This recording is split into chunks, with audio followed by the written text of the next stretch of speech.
Are we ready to rock? Grip and rip. All right, for those that brave the cold and the wet and the wind, it's only getting colder, right, between now and this weekend. Thanks for showing up. Thanks for signing up to be a part of the info night. Those that are online, those that are watching the recording, we appreciate you taking the time to find out more about the House of Pain. House of Pain came about, what, 9-10 years ago, and we're still adding. It was actually the name of Dale's detached garage. So when we first got started, we had a detached garage that was built out. We started putting people in there and we're running up through an off-season training program. And then year after year, we've sort of fine-tuned that. Now what we've done, and we'll just kind of go into who Dale and I are first, which is slide number 2 here. That good-looking fellow right there, that's not Coach Dale. That would be me. And that's essentially the setup. That's what you see while you're actually participating in the House of Pain. We got Dale Sanford over here working the computer. Very important thing, nickname, Quads Malone. When you see the size of his quads, you'll know why we call him Quads Malone. National level triathlete. He's been in the triathlon game since what, 2008, 2009? Cat 2 cyclist. And full-time endurance coach. We've been at this since 2009 when we started our company, and we've been full-time coaches since. Myself, Bryant Funston, one of the other co-founders, the two of us, nicknamed B-Fun, because why not be fun, right?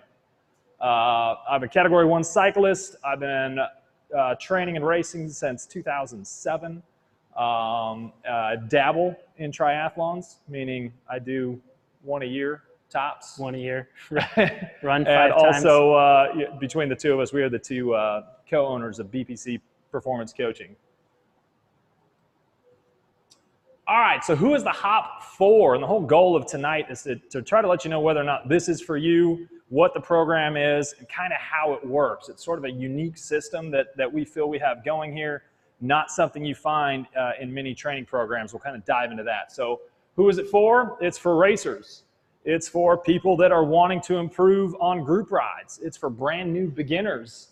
It's for cyclists. It's for triathletes. And pretty much anyone who's just wanting to get faster on 2 wheels. That's our goal. We know people have different goals. Not everyone wants to race. Although we had quite a few people that were first-time or that are first-time hoppers that actually end up taking that and either going into triathlon or getting started in the road racing, mountain biking, cyclocross, and now gravel scene. And a big part of this program is we know when it gets dark and cold like it is tonight, and the evening rides all go away. No more Tuesday night, Wednesday night, Thursday night. Pretty much any night of the week here in Memphis, you can have a ride option. Once that goes away, it's tough to stay motivated. And the people that are super motivated in December, kicking off in the excitement of the upcoming year, that can quickly fade away once you hit January and you've already been slogging through 2 to 3 to 4 to 5 trainer sessions per week. So the goal of this is extra accountability and also a lot of extra motivation, because you are actually suffering real time with other people. And even though it's all done online, we get comments quite a bit that there actually is that feel of, you know someone else is going through it, and it makes it a lot easier to get through it also. And just knowing that someone's going to be online and expecting you to be online as well is enough motivation for a lot of people to not skip rides, training sessions that they originally would have. Got a few of our testimonials here. Manuel, as we call him. I won't read through all of these. You can check them out. Those that are here, you can hopefully read them. But essentially kind of highlighting that we have people of all different goals. We got people who are trying to specialize in time trials, like Dr. Downing there, 65 years old.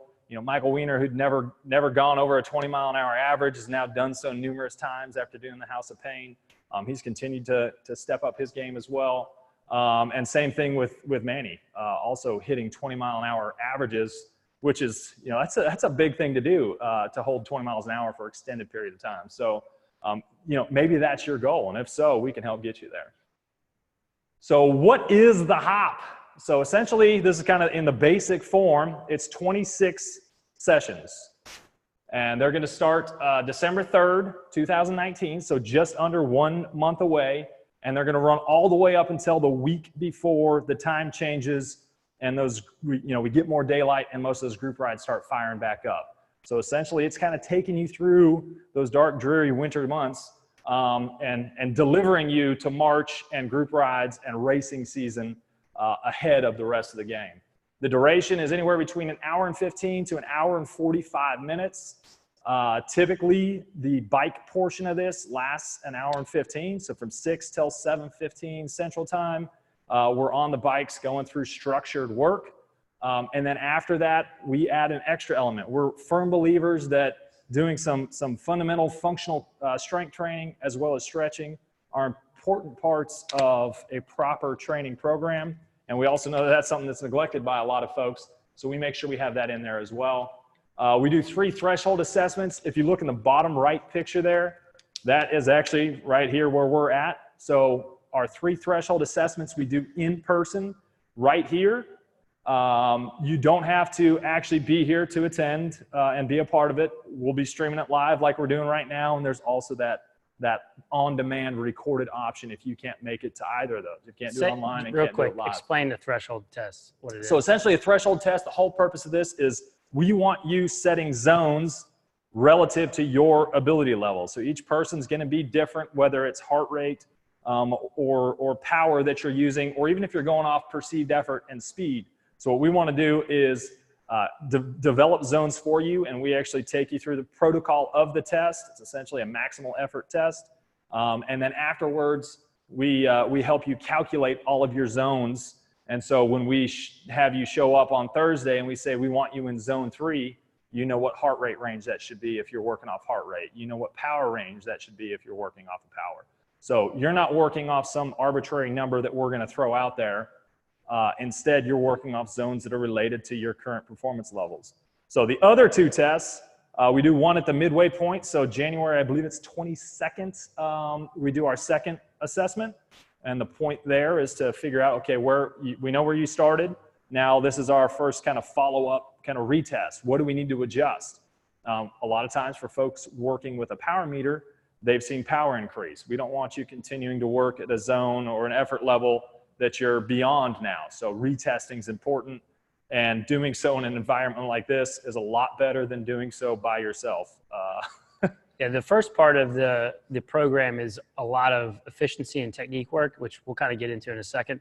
But we always like to test after we kind of finish that block of training, just to see the improvements based on that technical and efficiency phase alone, where we haven't even really gotten into any real hard efforts, but we've done all this like kind of moderate intensity and a lot of technique work, and we actually see a lot of those gains come just through that portion of the program. So, yep, for sure. And essentially, if you're a person who, granted, we got people here live in person, but if you're a person who's never done the class before and you were able to sign on and watch this live right now, you know how to be a part of the House of Pain. This is the exact setup we use. The Zoom software is what we use. So you are already technologically savvy enough to be watching us and taking part in this. And that's kind of one of the biggest differences is a coach is on live, a coach is taking you through a guided workout, and we can see you. So if you look at the top picture there, that's what our computer screen looks like. We've got 2 different screens typically going. And so we can see you in front of us. It's set up right in front of us. And now we're able to see, okay, obviously we got your name there, but we can tell you if you're rolling your back too much, if you're bouncing side to side too much, if your heel's too high. So we can give live, almost as though we're in person, kind of next best thing. In fact, we can generally see people a lot better than if you were all stacked up side by side. In here, we don't get side angles, if we do it in that sort of situation. How many spin classes or cycling classes have you done where you're all facing the side? It doesn't happen. Not too many. The disclaimer here is that you actually have to have some sort of light in your workout area. Obviously, the cameras are limited to how good the lighting is. So we get on to a few people every year about working out in the dungeon, and we can't ever see them. So like online. The bottom left picture there, poor lighting. Poor lighting. Or bottom left screen. Preferably, it doesn't require a lot, but having some good light allows us to see you better and offer more feedback. So. And we've had people in the past who prefer not to be seen when they're doing their workouts, which is totally fine. We assume maybe they're hoarders and don't want their house to be seen, but Lots of to each their pets. own. So we just use webcams and the software that we're using right now, and every session's recorded, so we have an on-demand style option. We had probably 10 folks last year or so that only did the recorded stuff. Life didn't work out to allow them to be there and in person. They still said they got a ton of value out of it. And in fact, they found themselves interacting with with us coaches, because we're always asking for feedback, thumbs up, thumbs down, and giving you guys props. And they're like, it feels like we're actually there live, even though we're not live. All right, so that was kind of the basics. But essentially what the Haab really is it's a proven program. We've seen athletes on average, since we've been tracking this from day one. We used to write it up, people's names and their numbers, and have all the tests and retests. From those who have data, we've seen just over a 10% increase in 20-minute numbers for folks from the start to the end of the program. Yeah, that's average. So there's always a few people that maybe don't do a lot of the sessions, and they may not gain as much, but the people who are doing 90% of the sessions are gaining 10% or more on their thresholds. And we had some people, one of the testimonials on our website is Todd Perkins, who he had 20% gains over the course of his Haab experience, year one. So some people have massive gains. It's very zone-specific training. I already kind of touched on this. We do a threshold test, we do retests, and we do a final test. We want you training in the zones you should be training in, and we help you calculate those zones. Some people just tape them to a board, or they put them on their handlebars, so they also have them when they're out on the road. But you're training to zones that are specific to you, not some random arbitrary zone. A way to stay motivated and accountable through the cold, dark winter months. Don't discount. That's the whole reason this program started, is because even though we're coaches, I wanted an excuse. I wanted something to keep me going over the winter. So I was like, let's get some people together in the garage. And the first year we actually did the program for donations only and had people come and do it. And it got such great feedback that we're like, no, let's just keep it going year after year. And so that was nine years ago. Which takes us into the next point. It's a community of like-minded people. It's people who who are committed, have a desire, are forking over some dollars to actually commit to this. And it's a like-minded group that has, and it's always cool to see at the end of some of the workouts, people posting pictures of the food they're going to eat. So the accountability is going even further. But just the excitement of having a lot of people talking about what your goals are, expressing those goals, and having a supportive group of people to kind of help push you, motivate you, and get you there is something that really can't be discounted. And it's a guaranteed way to improve off-season physically, and if nothing else, mentally. Just the stuff you're going to get from a mental standpoint, from a technique and efficiency standpoint, is not something you would get from signing up for, there's a lot of good programs out there. You can buy 12-week programs that are going to help you improve your power. What you're not going to get is stuff that's going to help you improve, the extra 5-10% by dialing in your technique and efficiency and your pedal stroke and body position and all that stuff. And it's a lot more fun and focused than just putting on a TV show and doing your mindless spinning. I know I can stand that for about 45 minutes, but we get feedback a ton and we got people who've done the class before that 75 minutes goes by pretty dang quick on the bike when you're changing cadence, changing body position, getting in the saddle, getting out of the saddle, doing single leg drills, and things are happening, every 2, 3, 4 minutes. It goes by a lot quicker than you'd think.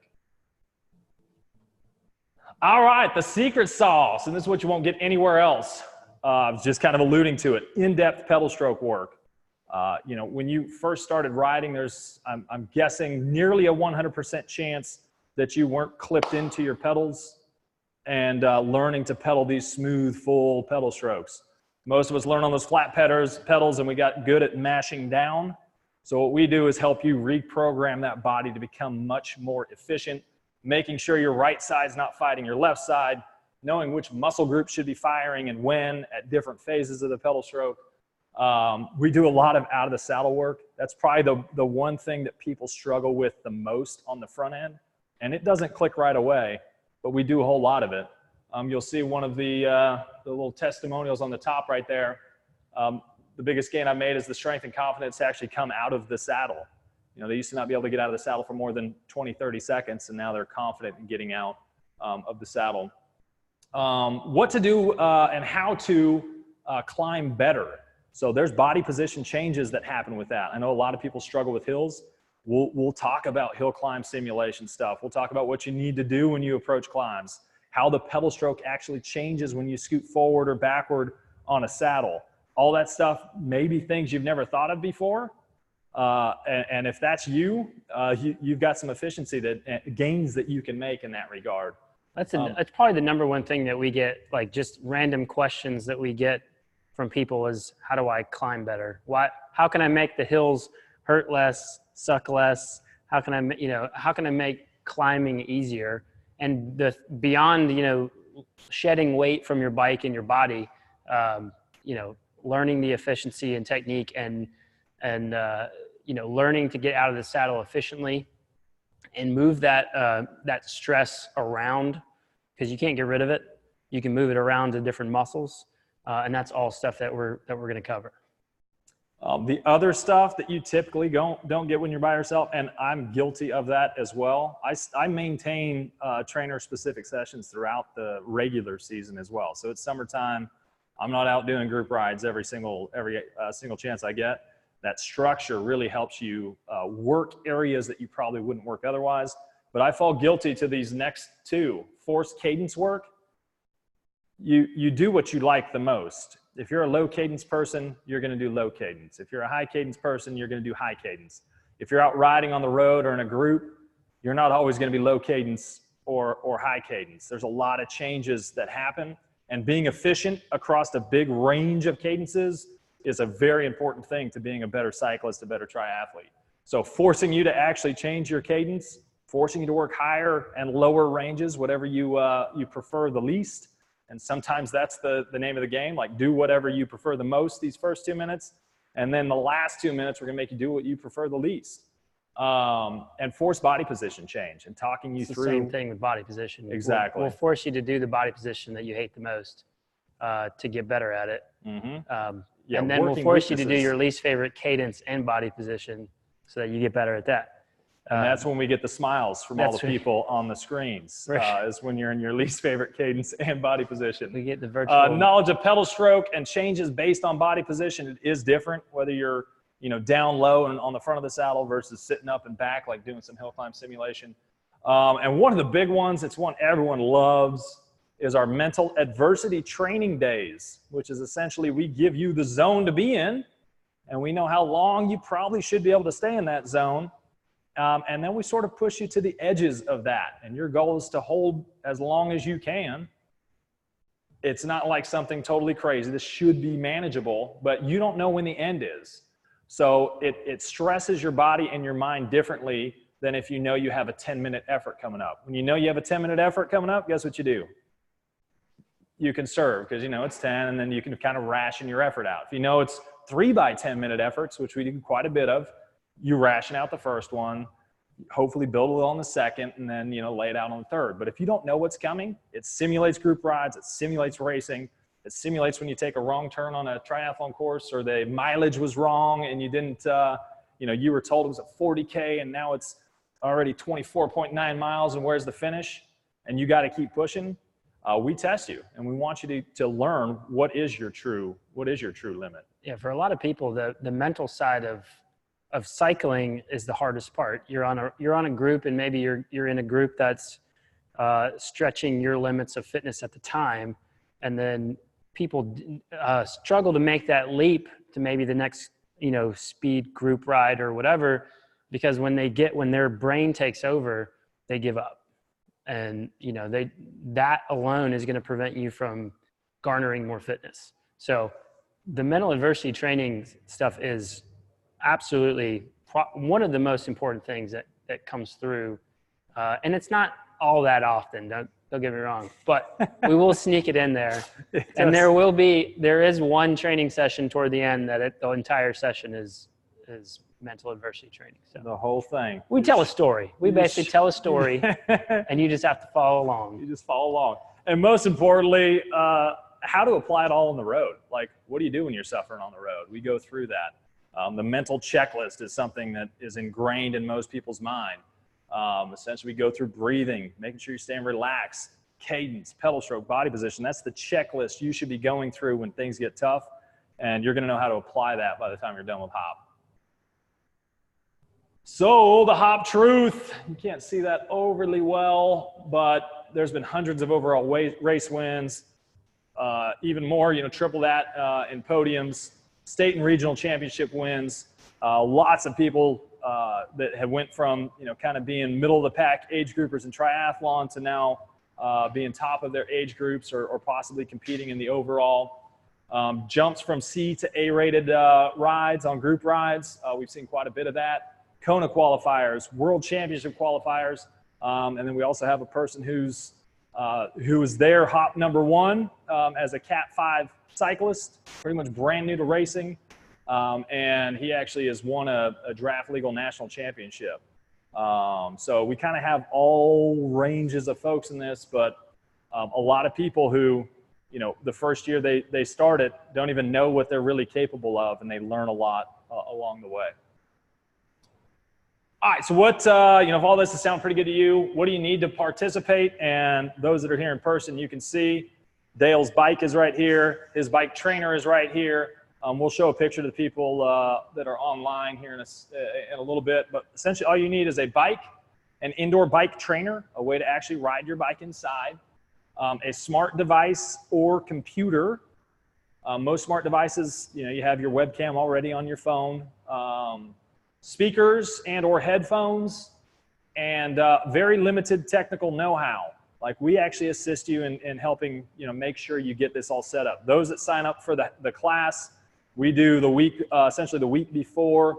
We have a night where you sign on, you get your stuff all set up. We run you through any troubleshooting, so you're not showing up day one scrambling and hoping you can get it all figured out.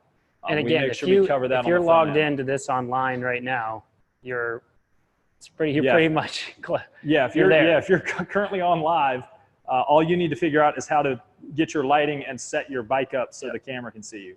We also have a webcam here. This is what we're using to record this. Let me, cut this real quick. Some people go and buy this. This takes in a lot of light, so you can see it pretty well. There you go. So we can see Dale's setup, essentially bike trainer. That's essentially all you need. Shoes, if you obviously if you use, most of us use shoes when we're riding, I hope. And then here's just a Logitech camera. We send over details on what we use, but we have some folks that just set up a laptop and have it pointing at themselves. Yeah, so a lot of people end up just using they'll put their like iPad or whatever across the room, and then if you have an Apple TV, they'll AirPlay the screen itself to the TV so that you have the camera. It's basically you're just using the iPad.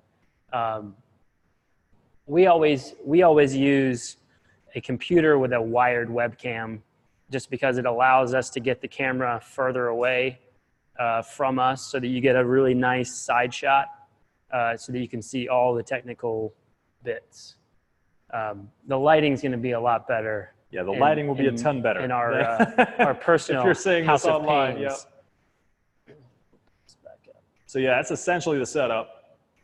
Back to the presentation here. Other stuff we recommend, having a dedicated webcam makes it to where we can see you really easily, and you just end up getting more out of it. You still get a lot out of it just by hearing us give cues to other people, learning from other people's mistakes and applying it yourself. Bike computer, so you can do data collection. We've had people who've only gone off perceived effort. Obviously, you don't know how much you're improving until you actually get out on the road and are training again with the people you're used to riding with, but you can still make a lot of gains without it. Ideally, though, you have a heart rate monitor or a power meter. Power meter is kind of the cream of the crop on that. Obviously, more expensive. you have questions on power meters, we can help you out there. Cadence sensor, again, not mandatory, but it is helpful.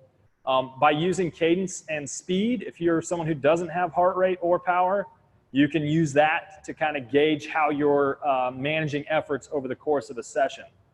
A fan, that is really important because you can dump a lot of sweat, and you will dump a lot of sweat even with a fan. But without a fan, it feels like, or can even feel worse than Memphis summer when you're getting no airflow and you're putting out a lot of effort. So having a fan helps keep you cool. Even if your house is kept at like a nice temperature with no airflow and the heat that's being dispersed from your body, there's a good chance you're gonna overheat. Yeah, and if you show up to the first hop that's here at the Hightailers Clubhouse, by the way, thanks to Hightailers for having us, you'll see most people are bringing their own fan, and there's probably 15, 20 fans set up in here, everyone with their own personal solid fan. crosswind gallon. And now this is obviously, we're kind of getting into the details here. Water bottles are always good if you're sweating a lot. You need to hydrate. Sweat towels so you don't corrode your bike from all that sweat.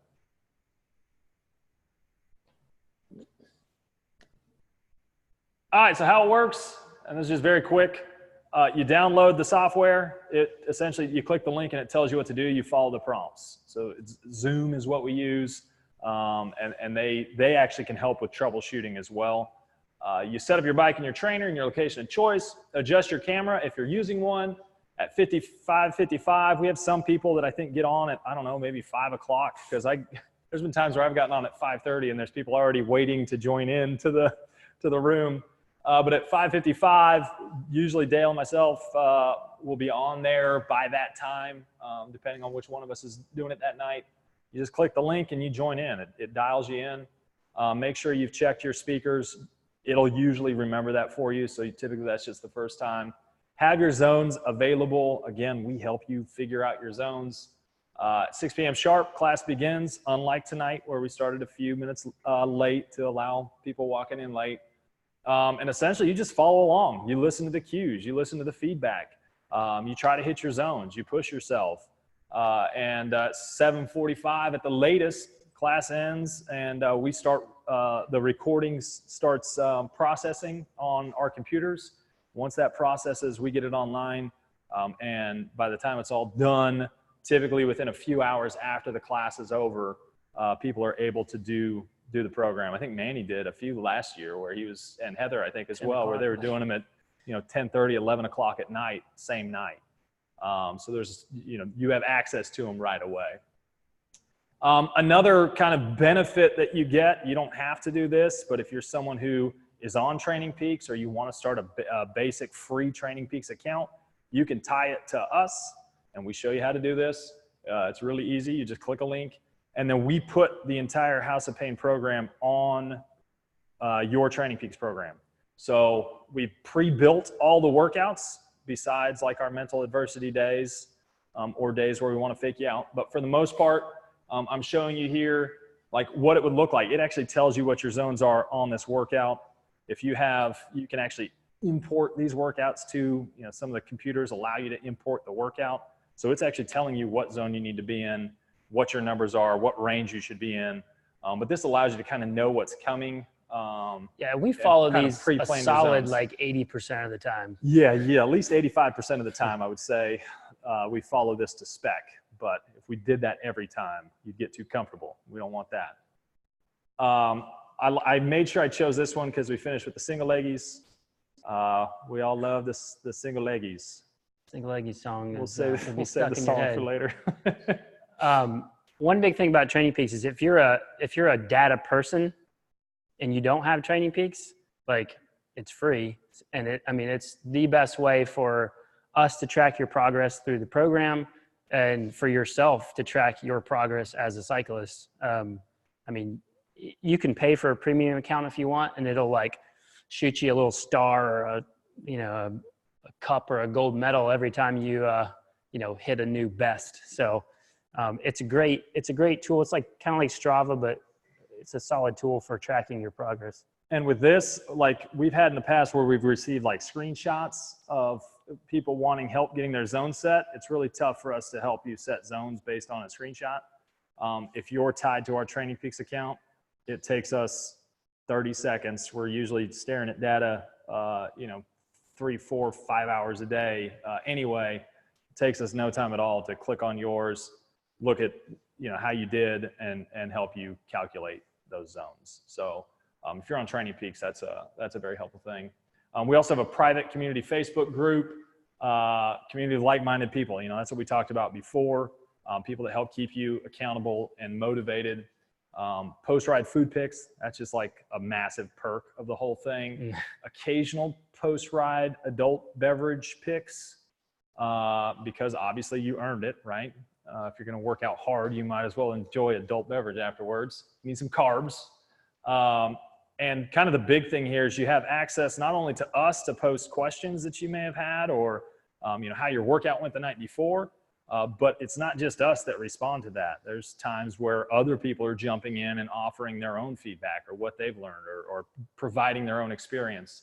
And then there's a lot of value in the people who have been in the program for years, because there are probably 6, 7 people who will do hop and have been there since day one. Yeah. So they have a lot to offer as well.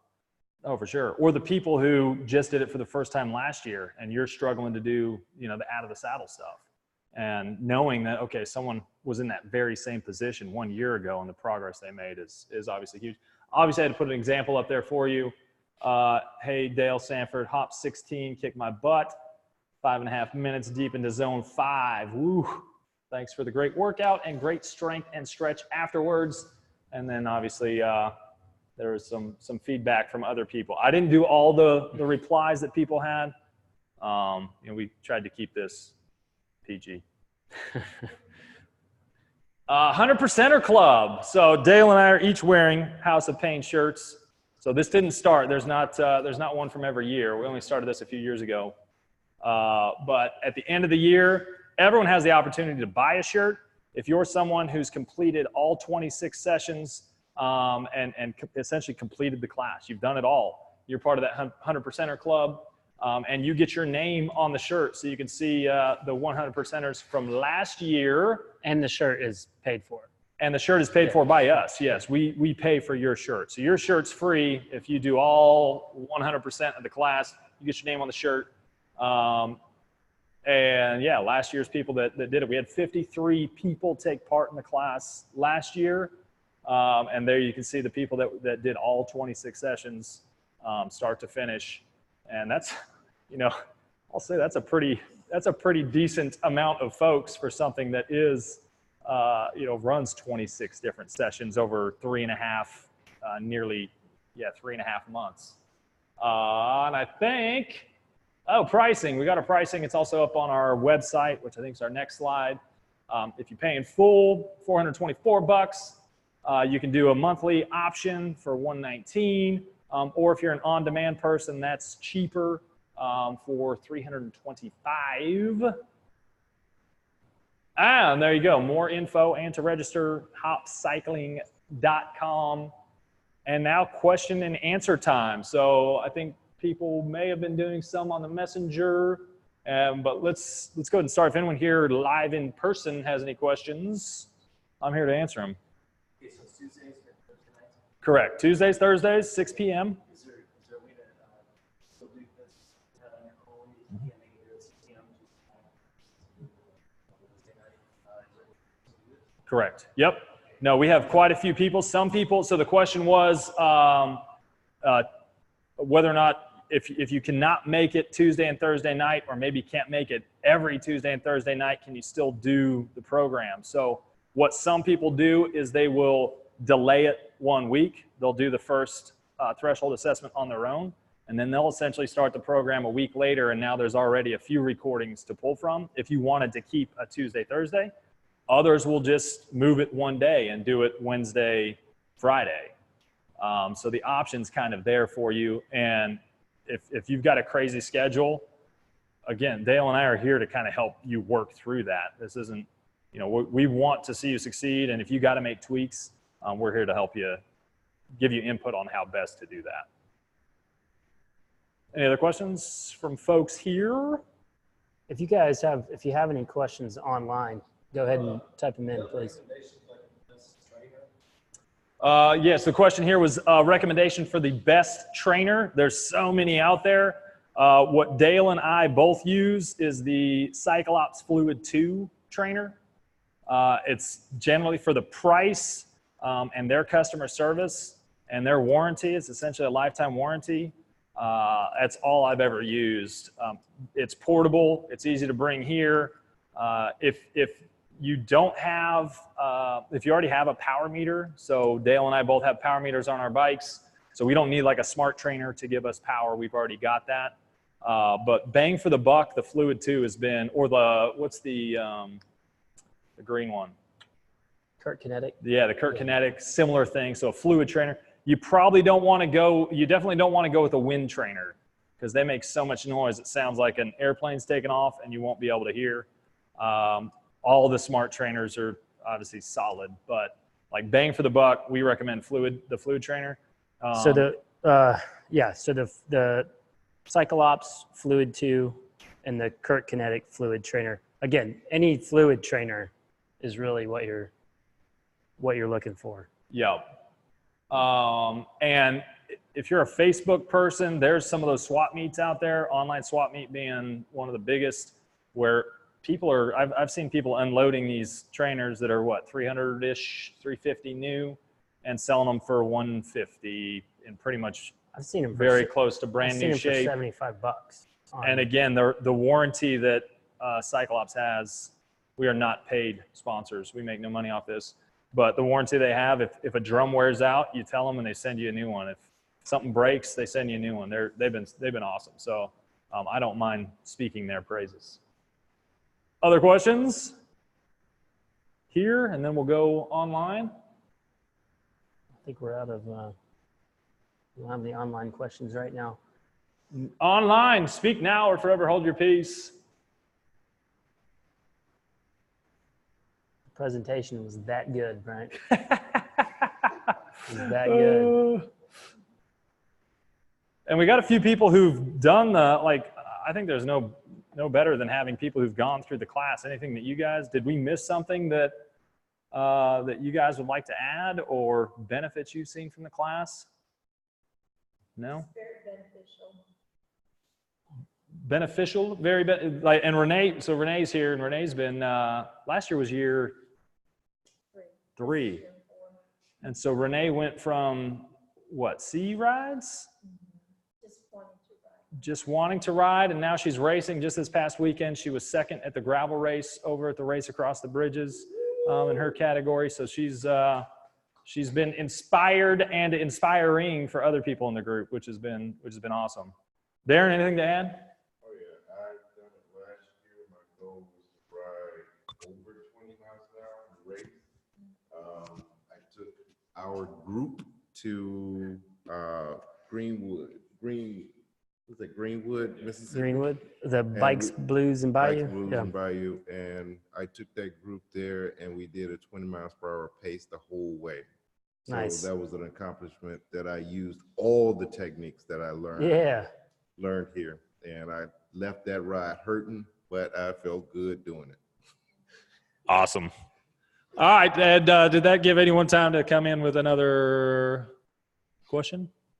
No, man. Any others from those here? You're very thorough. Well, and every year things pop back through what you learned through Haab. It takes a bit for things to click, but once they start clicking, it's like, oh, this is what I learned in Haab. Yeah, it's real easy during the big part of the season that your pedal stroke may diminish a little bit. You may not spend as much time thinking about the mental checklist and stuff like that once you're either done with your season and you've gotten back into just kind of riding easy or whatever. And as soon as we get back into like talking about the stuff and explaining it, it just, for a lot of people, it just clicks again. It just clicks. And then you go back into your riding season way stronger. And then as your season dies down a little bit, it's like perfect time, instant refresher. Mm-hmm. get things back rolling. And this is all stuff that we have to cue ourselves on. Like during the stuff that we're teaching is the stuff that we do ourselves. Anytime the effort gets hard, you know, we've talked about the mental checklist. We're not going to dive all the way into it, but it's something I cue myself on all the time as a way to, you know, either hang on to groups, hang in there in races, or, you know, if you're attacking solo and trying to get away, when things get hard, being as efficient as you can is huge. And that mental checklist is it's pretty much everything you're learning in the hop is you applying it and running through it. And so people all the time say that mental checklist is just ingrained in my memory. Cool. That and the single leggy song. That and the single leggy song. We're going to save that one too. You got to sign up to hear that one. Get paid to hear this voice. And then you ask for a refund. You're like, no, I don't want to listen to that. All right. Yeah, don't please. Another question?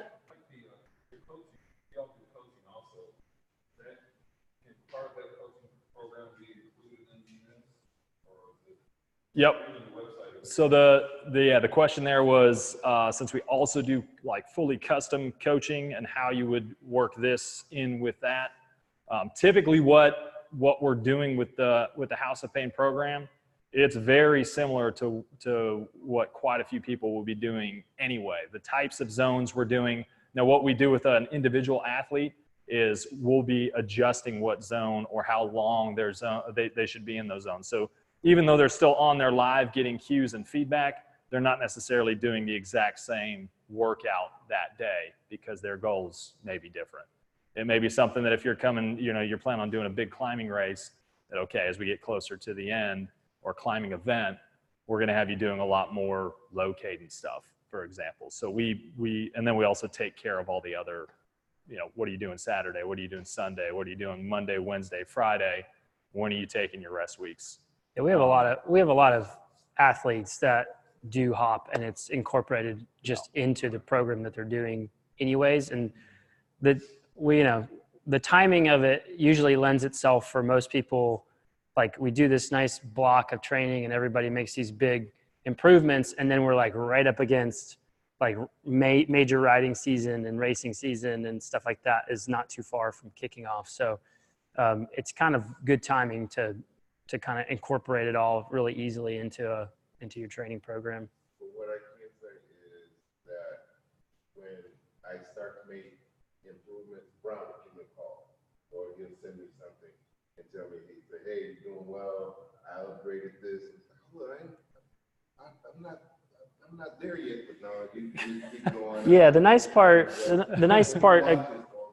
yeah, if you're on Training Peaks with us, we'll even get notifications if you hit a new like threshold best during a class or something like that.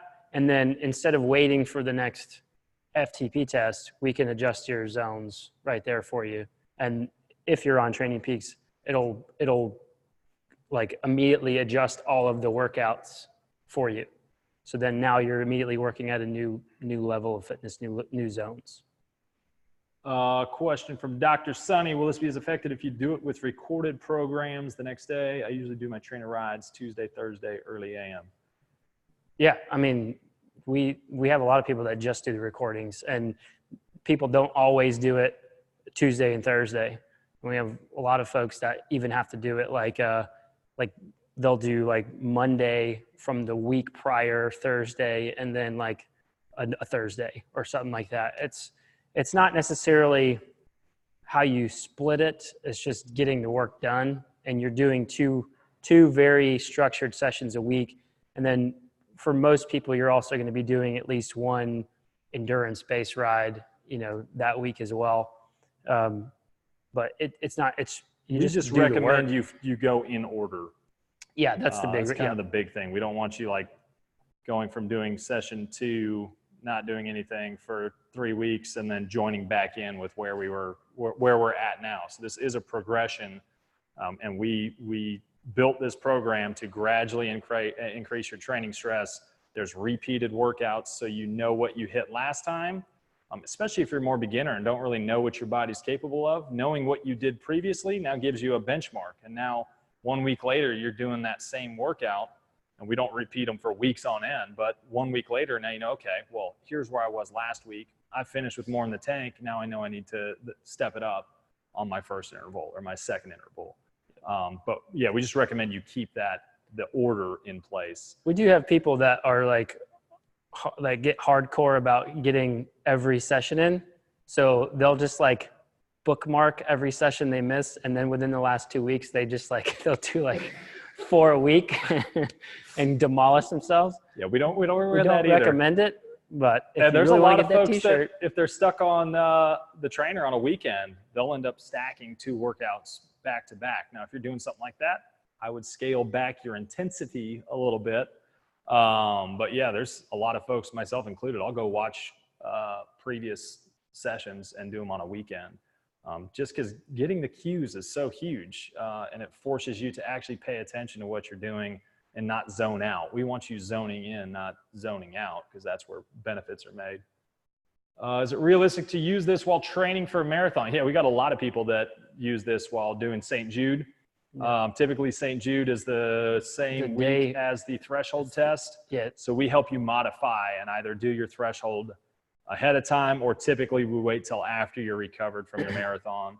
And if you are if you're focusing on a marathon that's after or like along the way, like doing these sessions, obviously not stacking them on top of a ton of running mileage, but using them as cross training and like, especially if you're a triathlete that's maybe focusing on running over the fall and winter, this class can, like, if you're not doing all those weekend bike miles, you can actually still make some improvements just on the 2 sessions a week. So yes. Michelle, I usually train in the morning, usually work late in the PM. Will the training be like a course we have to follow as on Zwift or something similar? Yeah, essentially it's a structured training program. And you can, kind of like the answer we were given a second ago, you can move it around some as it works best with your schedule. You can do recording only options. You haven't been in the video for like 10 minutes. No one wants to see me. I'm over here. Hey. But the big difference here, the things you aren't getting with like a Zwift or a Trainer Road, is you're not getting the cues. You're not, even though it's not directed at you, when you hear one of us say, so-and-so, you're rolling your back and you're bouncing around a lot, guess what you do? You think to yourself, oh, am I rolling my back? Am I bouncing around? So you hear feedback to other people, and every person hears that, and it doesn't matter who we're talking to, you now do that own self-assessment. That's not something you get. Don't get us wrong, there's a lot of good training programs out there that will help you improve, but something that's going to keep you motivated and help you improve all aspects of what it takes to be a good cyclist. That's kind of the big difference in our program. And you can Zwift if you're a Zwifter, you can Zwift while you're doing the class on like a free ride.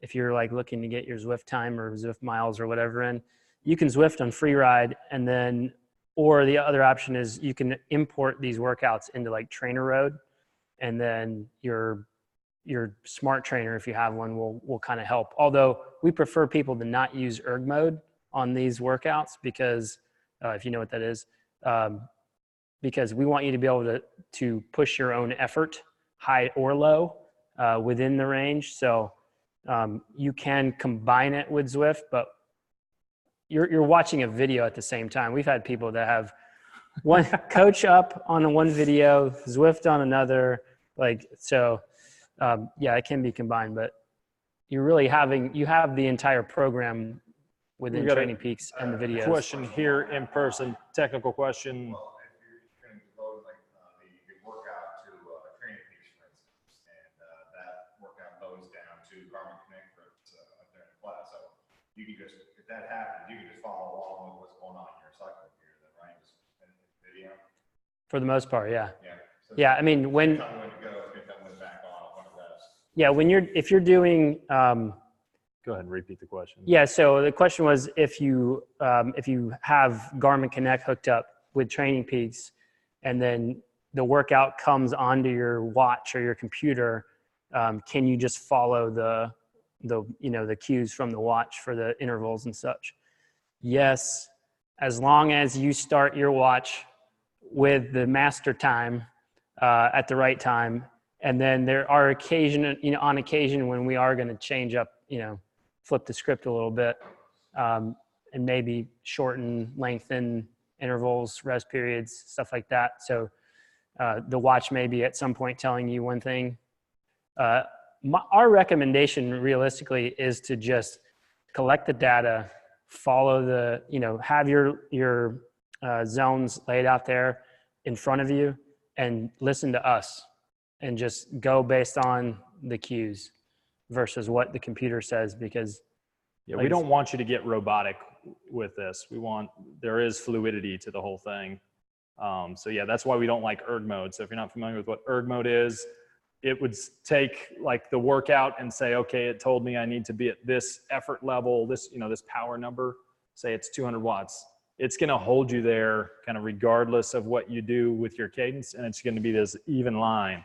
That's nothing like really happens out on the road. We kind of want fluctuations. We want you to learn how to try to hold a specific cadence or a specific power level. But fluctuations are an okay thing. And we want you able to increase latent in effort if your body's feeling good, if your legs are feeling good. And we don't want you getting so bogged down if you're not able to hit it, because that's not lifelike. And we want you to have some adjustability there. Yeah. Road bike, tri bike, do people switch off? Yeah, you can pick your bike. So I end up switching quite a bit. Sometimes I'm on road bike, sometimes I'm on my TT specific or a triathlon style bike. Sort of depends on what are you riding most. So for me, I'll ride my road bike on the weekends, and typically trainer is my time trial bike because I end up using both. But you can use whichever bike you prefer, whatever's most in line with your goals or your weaknesses and strengths. Yeah. A lot of people switch off, and we will both switch off quite a bit. So now I do recommend, if you're like a triathlete or someone focusing on time trials, I would highly recommend you spend a lot of time on that bike. Don't just and zones typically aren't the same. If you're someone working off power, zones typically aren't the same on your road bike and your time trial or triathlon bike. So test and ride the one and stay consistent with that. If you've got like a really high priority. Yeah, definitely test on the same bike. Yeah. But yeah, especially toward the end of the program, make sure you're spending more time on the bike that you're going to actually be competing on or doing your events on. Yeah. Anything else? I think that's all the questions online. All the questions in person. Under 1 hour. Chance. Not possible. Keep it going. All right, let's tell a story here. Did we tell you about the mental checklist? All right, crew. Oh, we got a question. Good. To be here in live in person for an FTP test. I saw some that there's in person FTP test. So where do you want to do it via video cam? So the question there was, do we want people to be here live for the in-person FTP or functional threshold test? And the answer is yes. You being there in person is kind of the best option for you, because when you're suffering by yourself in your own room, it's not quite the same as hearing and seeing and being in an environment of other people who are suffering and going through that exact same thing right next to you. You're seeing them not quit. They're seeing you whether you do quit or not. And us coaches walk up and down the aisle, and we're peeking at your data. And it's amazing how much power or heart rate spikes when we walk by. And then when we come back by, it tends to fall off a little. But you get extra motivation from being here.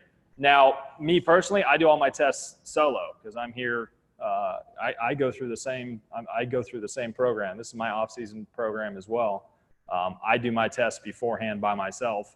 The times I've done it in person with the other people has been a lot more motivating. I tend to squeak out a little bit extra from the body, but so best is being here in person. Second best would be live while you're seeing everyone else. Equally as good is doing the recording. And we really enjoy coming and doing the FTP tests. So the more the merrier. I think our record for people testing in one room is like 25, something like Somewhere that. around there, yeah. So if we can get more than that in one room, going out max effort, then that's awesome. And there are some people who Wiseacre is right there. After the final one, we do have a final night gathering over at Wiseacre right afterwards. Couple more questions. Deadline to register. The deadline is going to be before the first night's class. We'll be shooting some emails and stuff out. But yeah, you need to get signed up before December 3rd. Strength training was another question. Did we mention that? Yes, we essentially do the most basic stuff. So muscle activation stuff, kind of the essentials that you should be doing that most people don't. We prefer people doing additional strength training on top of this. We have the exact same class setup through Zoom, online, live, that is based just towards strength training. That's Tuesdays and Friday mornings.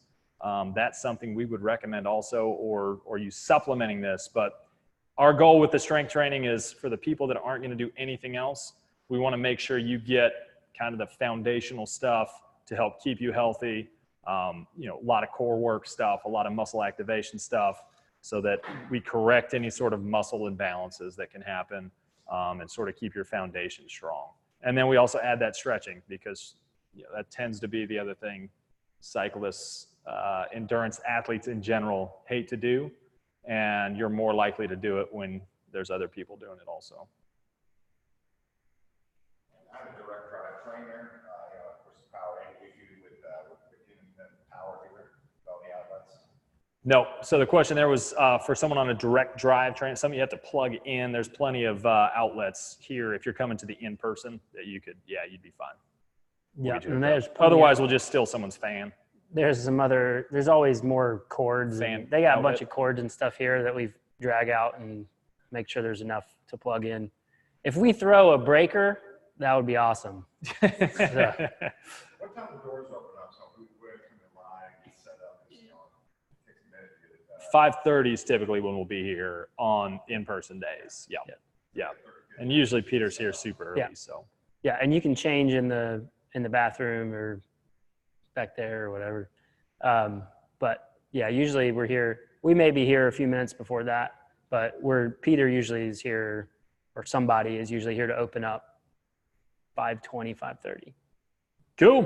All right. Well, I think that covers pretty much everything. If you have any specific questions that you didn't want to ask, to us right now, if you want to ask afterwards, more than welcome to. People that are watching the recording or online, feel free to, you should have gotten an email from me earlier today. If you didn't get that, check your spam. But if you registered for this info night, as of 5 a.m. this morning, you should have received an email. So if you didn't get that, check your spam.